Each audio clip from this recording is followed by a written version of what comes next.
que para nós, né, para o empresariado, é um problema realmente que está acontecendo.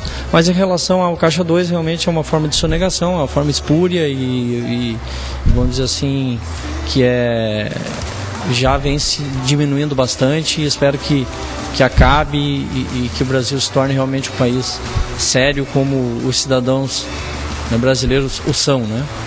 O que diferencia hoje um bom escritório contábil?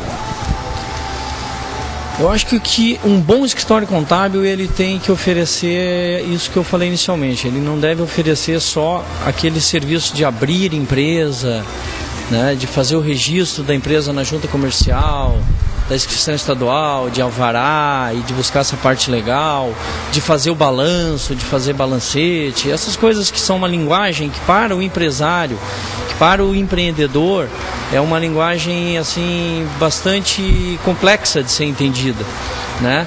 Porque às vezes ele olha aquele balanço, aquilo ali é uma demonstração gráfica do que é o negócio dele, é uma fotografia do negócio dele, mas é uma fotografia que ele não entende, né? Eu acho que o bom escritório contábil, o bom contador, ele tem que, e isso o CRC, o Conselho Regional de Contabilidade, tem feito programas de treinamento, de desenvolvimento e de incentivo aos contadores, para que vão além disso e mostrem a importância que é a contabilidade como ferramenta de gestão, né? Utilizando a contabilidade, porque a empresa legalmente constituída e que registra todos os seus atos e que não tem o famoso Caixa 2, como você mencionou anteriormente, essa empresa, ela registrando todos os seus atos, da contabilidade ela extrai muita informação, né? E essa informação, ela sendo feita em tempo ágil, né? Não é fazer a contabilidade de janeiro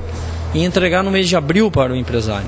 É fazer a contabilidade de janeiro e lá no dia 5, 10 de abril estar com os relatórios prontos e preparar o que a gente chama de contabilidade gerencial, interpretando esses dados e entregando eles ao empresário para que ele acompanhe o negócio dele, ele saiba que o negócio dele vai bem ou vai mal, e se vai mal, por que vai mal, se vai bem também, por que vai bem. Porque nós temos o hábito de dizer assim, quando a coisa é boa, a gente não... Isso até vem na filosofia. Se a coisa é boa, a gente não questiona por que é bom. É bom e pronto. Ganhei, tá bom, vou aproveitar, né? E se é ruim, a gente questiona. Aí vai ver plano de ação, vai ver o que vai fazer para resolver. Na verdade, a gente tem que estar de olho no bom e no ruim. Por que foi tão melhor do que eu esperava? O porquê foi tão pior do que eu esperava? Então, muitas vezes, o empresário ele dá mais foco no porquê tão pior foi do que o tão melhor foi, né? Se foi bom e tá bom, acabou, né? Mas eu acho que a função do contador, a função do escritório de contabilidade é onde a gente diz assessoria contábil, assessoria empresarial, é nesse sentido, é de estar ao lado do cliente, é de visitar o empresário, é de conhecer o negócio daquele empresário, né? Antigamente tinha-se a figura do guarda-livros, né, que se falava, o contador chamava guarda-livros, e era uma figura que ele era externo à empresa e ele cumpria com as obrigações legais da empresa e não fazia parte da empresa. Eu acho que o contador hoje, o bom escritório de contabilidade, ele tem que estar junto do empresário, ele tem que fazer parte do negócio, né? Ele tem que entender do negócio, procurar entender o negócio, visitar o cliente e incentivar o seu cliente. Por que as pessoas que têm deficiências físicas, na hora de adquirir um automóvel, têm vantagens? Existem legislações específicas para determinados tipos de empresas e pessoas físicas, né? Então, por exemplo, o deficiente físico, os carros adaptados são muito caros, porque um carro não adaptado, você vai na loja e sai com ele na hora. E um carro adaptado não, você tem que pedir sob encomenda, dependendo da sua deficiência física, se é uma deficiência de locomoção, de perna, de braço, enfim. O tipo de deficiência vai implicar em que a empresa, a pessoa, né, ela tenha que ter certas facilidades e equipamentos tecnológicos nesse carro que facilite o acesso dela ao carro e a condução do veículo em segurança, para ela e para as outras pessoas. Então o que acontece? Visando dar acessibilidade a essas pessoas que têm dificuldades locomotoras, né? O governo criou, algum deputado criou uma legislação isentando de IPI e de ICM aos portadores. Bom, tem todo um processo que a legislação prevê e que eu vejo bastante dificultoso. Se me permite fazer até uma crítica aqui, porque é um processo bastante dificultoso, porque a legislação ela não determina em cada município quem é o responsável pelo quê. Então, assim, para você, não você, né, mas para o deficiente, o portador de necessidade especial, adquirir o benefício, ele precisa passar por uma junta médica, ele precisa ter um documento comprovando a necessidade dele.